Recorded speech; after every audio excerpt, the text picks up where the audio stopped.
Hey, welcome back to ZK Master Tech. Today we've got a 9620R with a 15-liter QSX Cummins engine in it, and it will not start. It will crank, but will not start.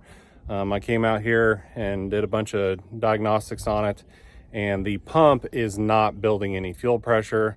Of course, I changed the fuel filters. I made sure we had good fuel coming out of the tank all the way up to the filters. The electric pump is kicking on and priming the system, but it just simply won't build any pressure. Also, whenever the tractor came up to this point, it had like 4 stop codes in it for the exhaust temperature being extremely high. The SCR and the DPF temperatures were extremely high in the machine. So I haven't been able to really diagnose why the exhaust temperatures were hot, because when I came out here, the tractor wouldn't start at all. So after looking at it for a while and trying to figure out what this tractor needs, I decided to go ahead and replace the high pressure pump, because the fuel's there, it's just not building any rail pressure. It's building about 1,000 psi, and it's commanding like 5,000 psi to start, so it's not hitting that mark. So I got Josh here with me today, and we're going to go ahead and replace the high pressure pump. Also, the batteries are good on this tractor and reading about 12.5 volts, but this thing will crank pretty good for about 4 seconds, and then it just starts dragging. So we brought a starter with us as well to replace the starter, because everything else looks good. The batteries test good, so we need to get some good cranking speed on this thing so we can get it fired back up once we replace the injection pump. I also tried taking the exhaust off the turbo to see if there was an exhaust restriction and see if that was the reason why the engine wouldn't start, since we had those extremely high exhaust temperature codes. But when I took the exhaust pipe off the turbo, it didn't help a thing. So I went down the path of let's try to build fuel pressure on this thing. And so now we're going to replace the fuel pump, and let's get into it.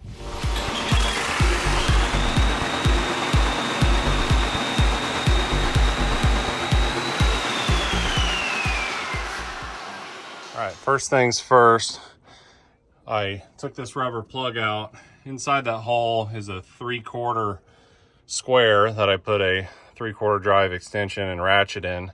And then I'm rotating the engine over until the insert pin mark here lines up with the mark on the timing cover here. And then you put the crank pin into, there's a little Allen plug you take out, and then you insert this pin in here right in this hole, and that locks the engine and the timing we need to be to replace this high pressure fuel pump. All right, so we took the hydraulic line off the pump to get more clearance in here. First thing we're gonna do is we're gonna take the gear pump lines off here and the clamps off back here, and then we're gonna take this pump off the back, because I want to inspect the drive cog and pins back here, but it also allows us to gain more clearance to get the main pump out. So we're going to get all that off, take the pump off. Okay, we got everything off the pump. Let's get it for a wiggle.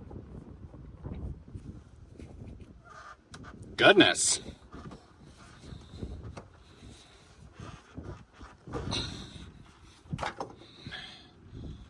There she goes.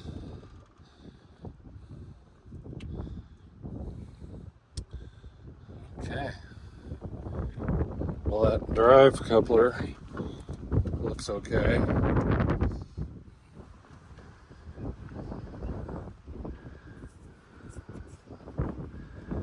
It's not spinning on the shaft.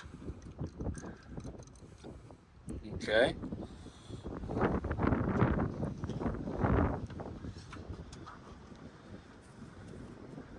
And it's got the drive pins are in there. See them right here. So that's good. The wind just picked up out here. Today is also the first day of firearm season here in Illinois.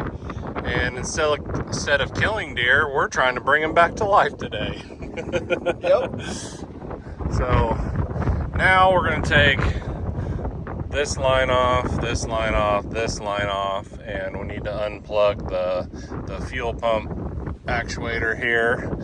And then there's just 3 bolts holding this big pump on. We'll take those out and then we'll slide that pump out.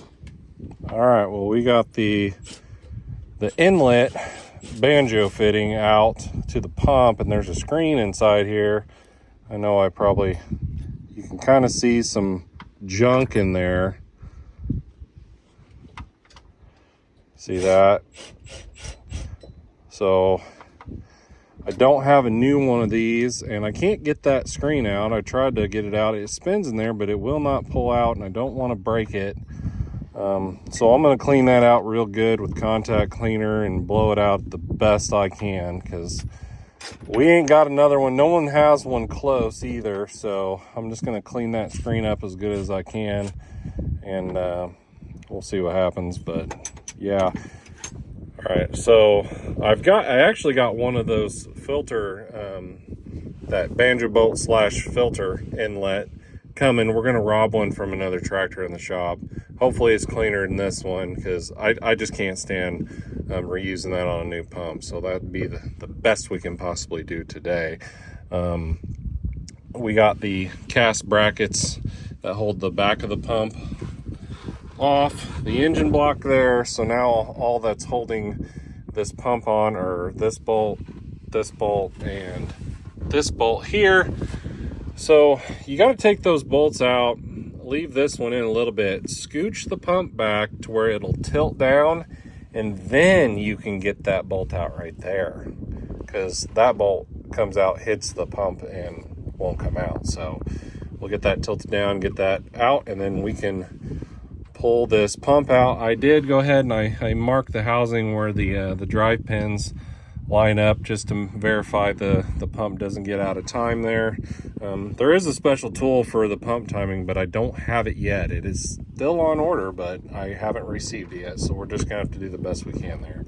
Got the pump separated just a little bit, get a little bit of tiltage, and then that bolt right there will come out.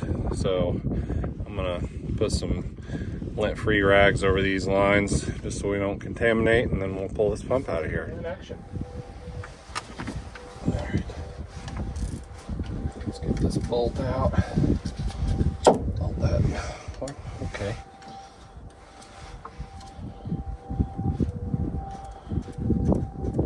Can we get this guy snuck out of here? I think this one's gonna have to stay in the hole, Josh, because I got that crankcase that was right in the way, which is fine. Whatever. He's long-winded. Okay. There we go. Being careful. Yeah.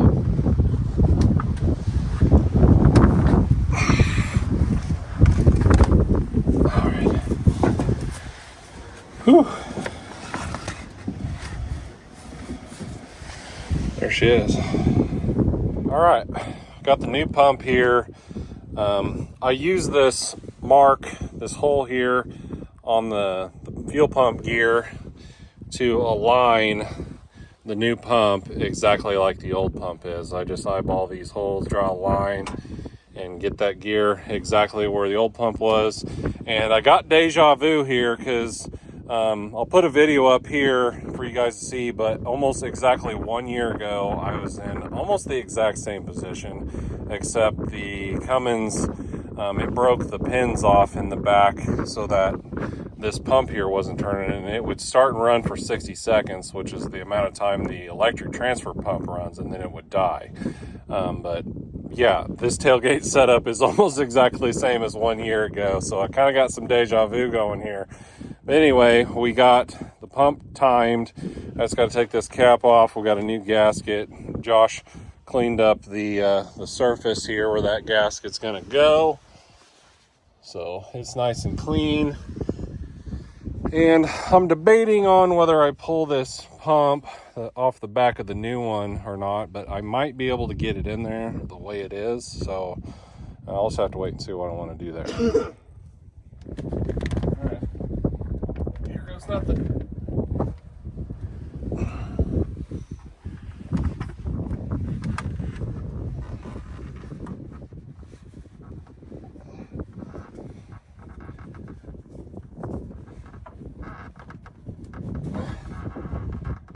That's a lot with that up one hand.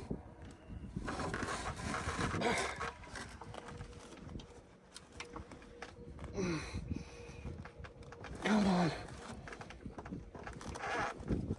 Start.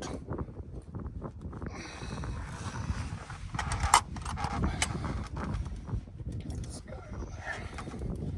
Wrong way.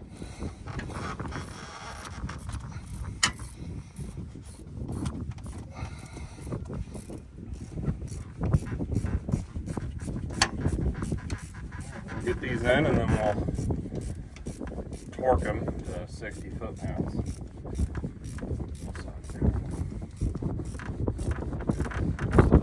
Well, I thought I had a shorter bolt to put in there so the next guy wouldn't struggle getting that off, but I don't, so I had to take the bolts back out, tilt it down so I can get that one clamp bolt in there, and then I'll get new sealing washers on this banjo bolt here and get that in there. Okay, so we got all the lines on the pump and torqued, and got the fuel pump actuator plugged in, all the clamps are on the line. Everything's good to go. Got the plug back in. I gotta still tighten that Allen, Josh. Gotta tighten this little Allen plug back up, and then we'll fire it up and see what happens. We gotta prime the fuel system. That electric pump runs for 60 seconds, so we'll prime it up. The electric pump is priming up, and those are, I got brand new fuel filters on it. So we'll run it through 3 key cycles, and then we'll see if this thing will fire up. I want to try to start it before I put a starter on it. All right, Josh, fire this beast up.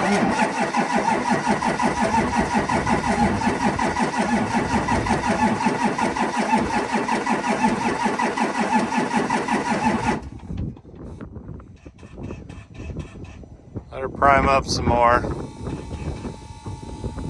Again.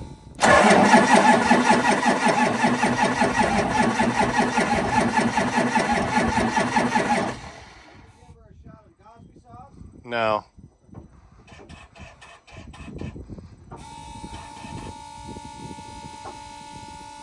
Okay, so I checked the cranking RPM, and we were barely cresting 90 to 100 RPM on cranking, so I think that starter was weak, so we went ahead and swapped out the starter, cleaned all the connections, and hopefully now we got some more rip'ems where this thing will fire up. So give that a shot, Josh.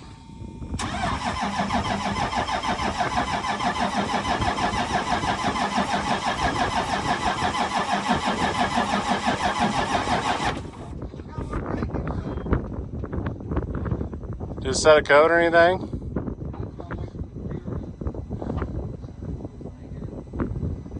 Okay, Josh, let me lay hands on thee, and I heal thee.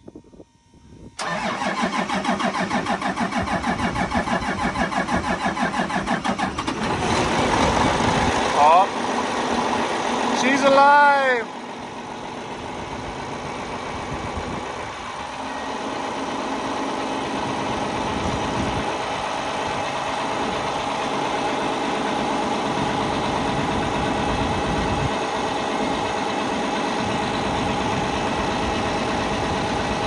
All right, well, I have updates. So it did start and run, but Josh had to give her a little shot of ether in order for it to fire, and then it'll fire up and run. Okay, it's kind of running a little rough, and we shut it off after we ran it for a little bit to get the fuel system all bled, but shut it off and you go to try to crank it and start again, and it won't start unless you ether it. Now, before we put the pump on, I had already tried to start it and give it a little ether, and it would speed the cranking speed up, and it'd kind of run on the ether for a little bit, and then it would die.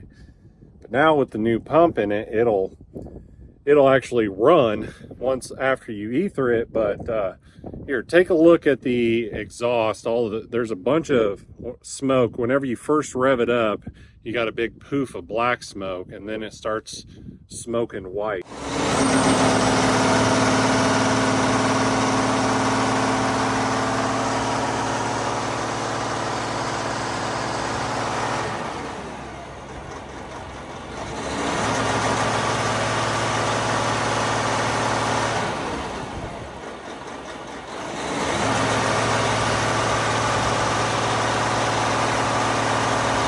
So I think we've only fixed half of the issue.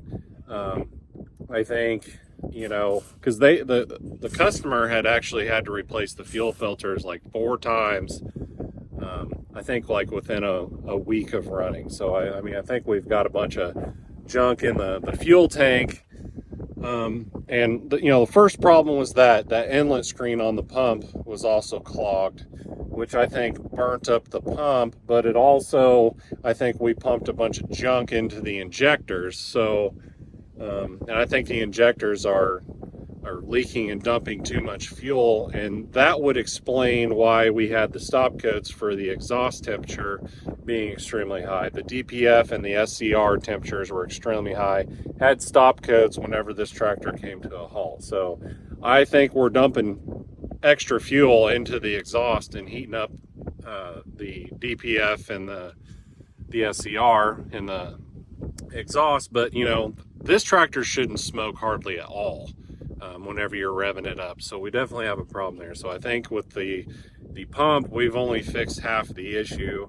So me and Josh are going to get this tractor back together. Josh is inside putting the floor all back together, because I actually had to take the floor mat out and take the panels and the floor off so I could pump off the park brake, because we actually brought the customer another tractor to use. We used that tractor to pull this one away from the anhydrous bar. So we've got to put the floor back together. I'm going to put the rest of the engine shields back on, basically getting this thing ready to go back on a trailer and haul it back to the shop so we can go through the rest of the fuel system, and probably going to be putting injectors in it, taking the fuel rail off, and you know, going through the fuel system, cleaning it all out. So get the shields back on and make sure this thing will start and run and move so we can get it on a trailer, and then we'll get it back to the shop.